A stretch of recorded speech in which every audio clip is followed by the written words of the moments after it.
자, 그러면 이제 다음 문제. 교재로는 408페이지입니다. 우리 이제 고령화 문제에 대해서 한번 써볼 텐데요. 이것도 이제 2017년도에 이제 기출됐던 문제입니다. 408페이지 3번 한번 읽어보겠습니다. 고령화가 금융산업에 미치는 영향과 이에 대한 농협의 대응 방안을 쓰시오. 이렇게 됐습니다. 고령화가 이제 최근에 이제, 사회적으로 굉장히 핫한 이슈입니다. 우리 경제나 이제 사회적인 측면에서 보면, 최근에 이제, 뜨는 단어가 1인 가구, 그 다음에 이제 뭐, 미혼, 그 다음에, 저소득, 저성장, 그 다음에 부동산, 그 다음에 거기에 밑에는 뭐냐면 바로 이제 인구 고령화가 바탕을 이제 두고 있죠. 그래서 우리 사회가 굉장히 이제 성장세가 굉장히 둔화되어 있는데, 바로 이제 앞으로는 이제 더 문제다라는 게 바로 이 고령화입니다. 그러면 금융기관에서 이 사회적 문제를 고민하느냐? 그렇지는 않고요. 어쨌든 이 사회적 문제가 바로 은행에도 직결적인 영향을 주기 때문에 이 문제를 고민하는 거예요. 예를 들어서 인구 그런 그 포지션이 변한다. 그러면 은행에 뭐 상관이 있냐? 상관이 있다. 굉장히 크다. 이것이 결론이에요. 그래서 고령화에 대해서 은행들이 고민을 하지 않을 수가 없고요. 그 다음에 거기에 대한 대응 방안을 마련할 수밖에 없어요. 농협을 비롯해서 많은 은행들이 어디에 마케팅을 집중하는지 한번 살펴보세요. 그러니까, 젊은 층이냐, 그 다음에 중산층이냐, 그 다음에 저소득층이냐, 노령층이냐, 이런 타겟별로 마케팅 수단이 있는데, 농협이라든지 시중은행 여기에 대해서 인구 구조에 대해서 굉장히 고민할 수밖에 없는 거죠. 자, 그러면 이런 전략 방향을 나중에 여러분들 입사해서 이제 세우고 실행을 해야 되는데, 여기에 대한 이해가 없으면 안 되잖아요. 그러니까, 당신이 고령화 문제에 대해서 이해를 하고 있고, 이게 문제가 금융산업에 미치는 영향에 대해서 알고 있고, 거기에 따라서 결론이 어떤 방향으로 나가야 되는지 알고 있는지를 묻는 것이 바로 이 사회적인 문제인 거죠. 자, 그러면 이제 인트로를 한번 정리를 해볼게요. 자, 그럼 고령화가 뭐냐? 우리가 이제 고령화 사회를 구분하는 것이 이제 세 가지가 있는데요. 첫 번째가 이제 고령화 사회가 있고, 그다음에 고령 사회가 있고요. 초고령 사회가 있습니다. 근데 이게 이제 숫자적으로 중요하지는 않아요. 아는데 단어를 오용하면은 자칫 이제 감점을 당할 수 있기 때문에 이런 거는 좀 알고 계셔야 될 것 같습니다. 근데 고령화 사회는 65세 인구가 전체 총인구 대비 7%를 초과했을 때 고령화 사회입니다. 그러니까 이 문제에서 보면은 고령화라고 이제 기술을 했죠. 고령화는 말 그대로 그냥 인구가 늙어간다는 추상적인 개념이지 고령화 사회인지 초고령 사회인지 고령 사회인지 이걸 구분하는 값은 아니에요. 그다음에 두 번째로는 고령 사회가 있죠. 고령 사회.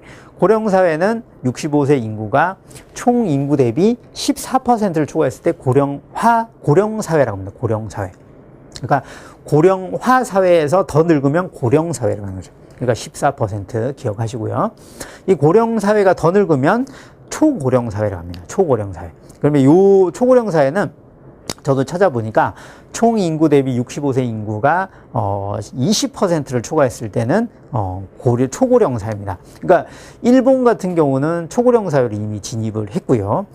우리나라는 이제 통계를 찾아보니까 고령 사회에서 초고령 사회를 이제 진입을 앞두고 있어요. 그러니까 좀 심각하죠. 그러니까 우리가 이제 굉장히 경제적으로나 사회적으로 많이 일본 구조를 따라갑니다. 그러니까 일본이 겪었던 그런 트렌드를 많이 이제 도입을 하고 대응 방안을 이제 많이 따라가죠. 어쨌든 고령 이제 인구가 늙어가는 거죠. 그러니까 사람의 이제 수명은 늘어나고 젊은 경제 인구는 이제 줄고 최근에 뭐 시골도 그렇고 그렇고 초등학교 반이 이제 한 반에 인원수가 줄잖아요. 그만큼 애를 덜 낳고 이제 생존 기간은 늘어나고 건강하니까 오래 사는 거죠. 자, 그러면 이게 이제 사회적 문제라는 걸 이제 대충 알겠는데 이게 은행에 어떤 영향을 미치는지 한번 상식적으로 한번 생각해 보겠습니다. 자, 사람들이 늙으면 어떤 문제가 일어나냐면 첫 번째로는 소득 측면에서 한번 생각해 보죠. 소득. 사람이 늙으면 어떤 일이냐면 소득이 감소하는 거예요. 소득이 첫 번째로 감소해요. 자, 소득이 감소하면 그러면은 은행이 이제 망할 날만 남았겠구나. 이제 이런 생각을 하는 거죠. 근데 맞는 거예요. 그러니까 소득은 뭐예요? 인컴이죠, 인컴. 매월 벌어들이는 수입. 수입이 줄어드는 건 사실이에요. 늙어지면. 저도 뭐 은퇴를 하게 되면 뾰족한 수입원이 없을 거 아니에요. 그러면 소득은 줄겠죠. 근데 다만 뭐도 주냐면 부채도 주네요. 부채. 우리나라 대부분의 인구가 가지고 있는 주택담보대출 또는 신용대출, 이런 때는 젊었을 때는 왕성하게 씁니다. 주택담보대출도 우리나라처럼 뭐 가계부채 문제가 많은 데가 없죠. 지금 이제 가계부채 문제가 얼마나 심각하냐면 이미 부채가 1,500조를 돌파한 거죠. 그러니까 1인당 이렇게 부채 금액을 생각했을 때는 엄청난 금액이라는 거죠. 그러니까 굉장히 심한데, 어쨌든 젊었을 때는 부채를 신나게 쓰다가 젊었을 때 이제 쇠빠지게 갚는 거죠. 그러면 나이가 들면 소득은 감사하지만 부채도 준다. 그럼 은행은 뭐다?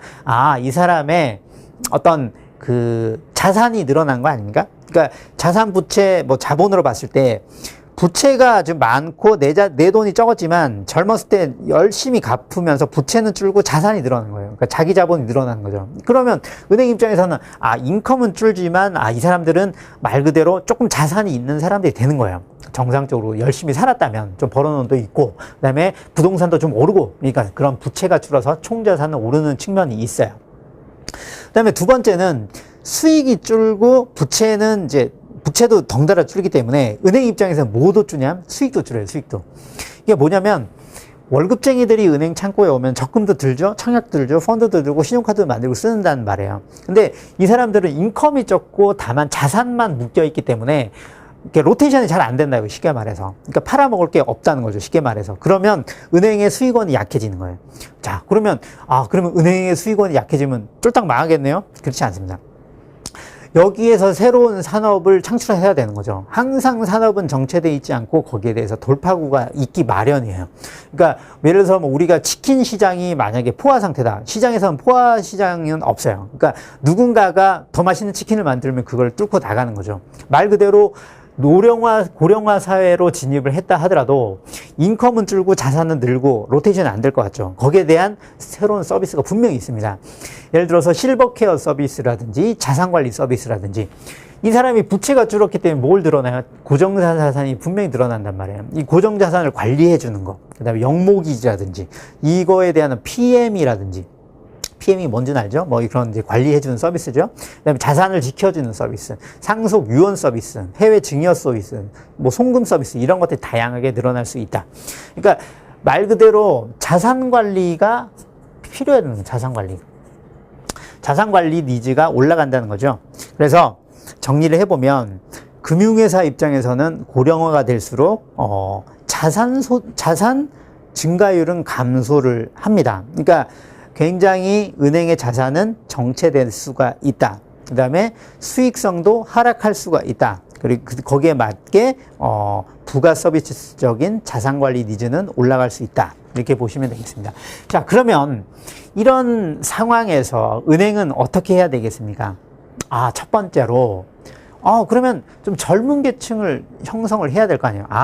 이 소득이 주는 그런 고령 계층을 벗어나서 소득이 활발한 유스 고객을 많이 창출하면 될 거 아니에요. 그러면 유스 고객이 쉽게 이렇게 잘 들어옵니까? 그렇지 않습니다. 쉽지 않습니다. 그러니까 유스 고객을 끌어들이기 위한 굉장히 활발한 전략이 필요한 거죠. 어렸을 때부터 은행을 브랜딩화 한다든지, 굉장히 대학생들한테 혁신적인 서비스를 제공한다든지, 이런 생존 전략이 필요한 거죠. 왜? 말 그대로 인컴이 늘고 이 사람은 부채가 주니까 이 사람들 말고 인컴이 좀 활발하고 부채도 많이 쓸 수 있는, 레버리지를 일으킬 수 있는 고객군을 활발하게 해야 될 거 아니에요. 그런 노력과 함께 이 사람들을 케어해 주는 거죠. 뭘로? 부가 서비스를 해주는 거죠. 부가 서비스 뭐다? 바로 자산관리입니다. 자산관리. 그러면 자산관리를 어떻게 해주는 것이 핵심이냐? 물론 이제 타겟별로 다릅니다. 고객의 자산을 지켜주는 전략, 그 다음에 좀 운용 수익률을 극대화해서 노년의 수입을 늘려주는 전략. 그러니까 무슨 얘기냐면, 굉장히 고액 자산가 같은 경우는 자산을 지키는 전략을 가져가려고 하고요. 그 다음에 좀 자산이 상대적으로 적은 사람이 인텐션, 그러니까 펜션 같은 연금으로 생활을 하려고 하는 사람들은 자신이 가진 금융소득의 수익률을 올리는 거죠. 그러면 연금소득이 올라갈 거 아닙니까? 그런 자산관리 역량을 확대하는 노력이 필요합니다. 자, 그럼 정리를 해보면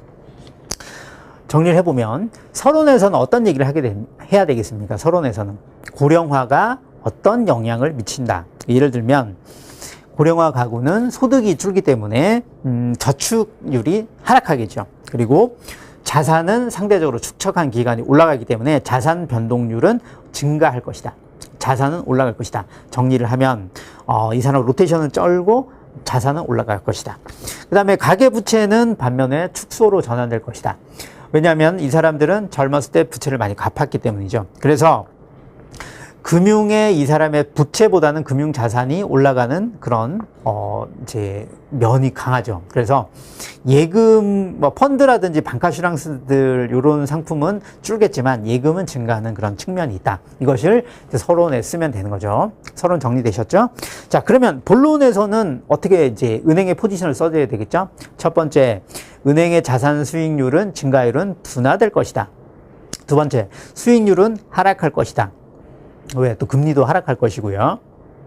그 다음에 세 번째로는 여기에 대한 상황에 맞는 자산관리 니즈는 올라갈 것이다 라는 것을 포인트로 찍는 거예요. 그래서 첫 번째 이제 본론을 정리해보면 은행은 수익률은 떨어질 것이고 그 다음에 자산 증가율은 둔화될 것이다. 그 다음에 두 번째로는 수익률이 하락하기 때문에 거기에 대한 대응이 필요하다. 마지막 결론 세 번째는 노후 자산 관리에 자산관리 니즈가 증가할 것이다. 이런 상황이다. 본론. 자, 결론. 그러면 농협은 이런 상황에서 어떤 포지션을 취해야 되느냐? 첫 번째로는 새로운 대출군을 발굴하는 노력이 필요하다. 그러니까 이 사람들은 대출에 대한 니즈가 적죠. 그러니까 대출의 니즈가 강한 고객군을 많이 끌어들이려고 해야 된다. 두 번째, 국내가 고령화되면 어떤 시장으로 눈을 돌릴 수가 있어요? 젊은 동남아 시장. 그 다음에 뭐 동유럽 시장, 이런 젊은 그런 국가로 진출을 하는 것을 고려해 볼 만하지 않습니까? 그것이 바로 글로벌화죠. 그러니까 글로벌화가 굉장히 새로운 화두가 될 것입니다. 세 번째로는 자산 운용 역량을 극대화해서 수익률을 끌어올리는 거죠. 그러니까 이 세 가지 전략을 취할 수가 있는 겁니다. 이거 말고도 여러분들께서 많이 의견을 제시를 할 수가 있는데 저는 이제 세 가지로 이제 요약을 했어요. 자, 그러면 이제 샘플 답지를 한번 간단히 살펴보도록 할게요. 교재 408페이지입니다. 서론에서는 이제 이런 배경을 써주는 거예요. 이제 고령화가 이제 늘어가면서, 소득이 이제 감소하죠. 그리고 저축률이 따라서 하락하죠. 하지만 뭐는 올라간다? 미시적으로 저축률이 올라갈 수도 있고, 자산 수익률이 반면에 증가할 수가 있다. 그 다음에 여기 나오죠. 금융자산이 빠르게 증가할 것이다. 왜? 인구가 부채가 줄기 때문에 부채가 줄면 뭐다? 내 돈이 늘어나니까 금융자산은 늘어난다. 자, 그 다음에 이제 고령화 산업의 이제 특징을 이제 논해야 되겠죠. 이 사람들의 특징은 뭐냐면, 첫 번째로 이제 펀드와 보험의 경우는 이제 감소할 것이다. 그리고 예금이나 그런 안정자산에 투자할 확률이 높다. 그래서 금융기관에 이제 미친 영향을 정리를 한 거죠. 첫 번째는 대출의 비중이 하락할 것이다.